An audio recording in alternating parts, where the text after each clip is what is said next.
KGF chapter 3 के शुरू में रॉकी ने 1979 से 1981 तक 16 देशों में कहां और कैसे क्राइम किए, इस राज से पर्दा उठाया जाएगा। साथ में ये भी दिखाया जाएगा कि रॉकी ने जो फैक्स अमेरिका और इंडोनेशिया को भेजा था उसका क्या हुआ, उसने कैसे पूरी दुनिया पर अपना राज किया और कैसे पूरे वर्ल्ड की पुलिस को चकमा देकर वो अभी तक जिंदा है। केजीएफ चैप्टर 2 के एंड में रॉकी को अपने सोने से लदे हुए जहाज के साथ समुद्र में डूबते हुए दिखाया जाता है और साथ में ये भी हिंट दिया जाता है कि केजीएफ चैप्टर 3 में बहुत कुछ होने वाला है। लेकिन क्या सच में रॉकी मर गया है? अगर वो मर गया है तो केजीएफ चैप्टर 3 में कौन इस कहानी को पूरा करेगा और प्रभास के सालार मूवी के साथ केजीएफ 3 का लिंक क्या है? रॉकी को जिस तरह से मरते हुए दिखाया गया है, असल में वो उस तरह से मरा ही नहीं बल्कि वो समुद्र से बच निकलता है। लेकिन अब सवाल ये उठता है कि उसे किसने बचाया या वो खुद ही बचकर बाहर निकल आया? इसका जवाब फिल्म में ही दिया गया है, क्योंकि इंडियन नेवी के अनुसार रॉकी वहाँ डूबता है जहाँ पर समुद्र की गहराई 20,000 फीट से ज्यादा है और उन्हें वहाँ कुछ नहीं मिलता, जिसका मतलब साफ है कि रॉकी की डेड बॉडी भी उन्हें नहीं मिलती।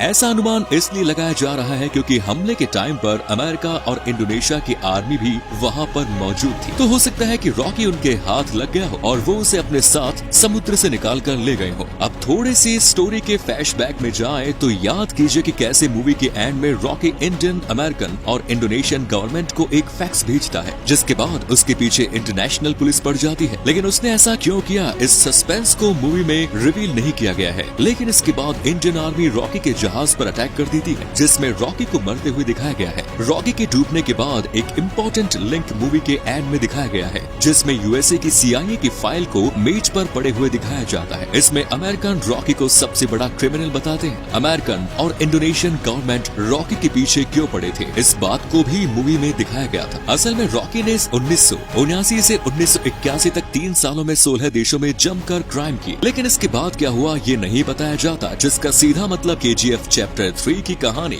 यहीं से शुरू होने वाली है। केजीएफ चैप्टर 3 के शुरू में रॉकी ने 1979 से 1981 तक 16 देशों में कहां और कैसे क्राइम किए, इस राज से पर्दा उठाया जाएगा। साथ में ये भी दिखाया जाएगा कि रॉकी ने जो फैक्स अमेरिका और इंडोनेशिया को भेजा था उसका क्या हुआ, उसने कैसे पूरी दुनिया पर अपना राज किया और कैसे पूरे वर्ल्ड की पुलिस को चकमा देकर वो अभी तक जिंदा है। इस स्टोरी को फिल्म में दिखाया जाएगा। अभी तक इनायत खलील जिंदा है, जिसके पीछे रॉकी लगा हुआ। रॉकी ने इनायत को कैसे मारा इसे भी आप फिल्म की कहानी में देख पाएंगे, क्योंकि रॉकी इंडिया का है और उसने इंडिया में रहते हुए भी अमेरिका और इंडोनेशिया जैसे 16 देशों में क्राइम किया, जिसे लेकर इन 16 देशों में भी आपस में लड़ाई देखने को मिल सकती है, जिससे वो रॉकी को पकड़कर सजा दे सके। और ये सब होगा अलग अलग देशों में शूटिंग के साथ। लेकिन अब सवाल ये है कि केजीएफ 3 का कनेक्शन सालार से कैसे? आपको याद होगा कि अधीरा के हमले में जिस बच्चे को मरा हुआ बताया गया है, फिल्म में उसकी मां को लाश का चेहरा नहीं दिखाया गया, जिससे लोग ये अंदाजा लगा रहे हैं कि प्रभास ही उस लड़के का रोल निभाने वाले हैं। रॉकी को अपना भगवान मानने वाला ये लड़का उसी के नक्शे कदम पर चलकर दुनिया में क्राइम का बादशाह बनना चाहता है। वो भी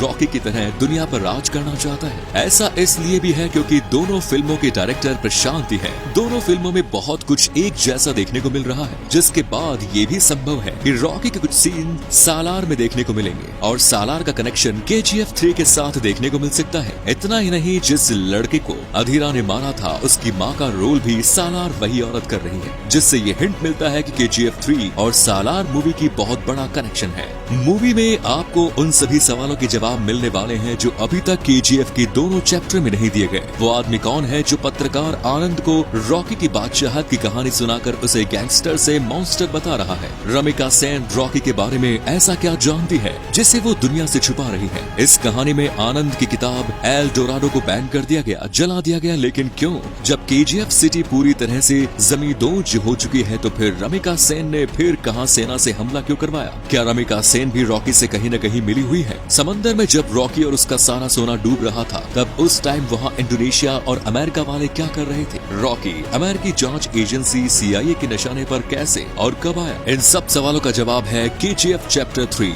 आप हमें कमेंट बॉक्स में जरूर बताएं, आखिर क्या होगा रॉकी का।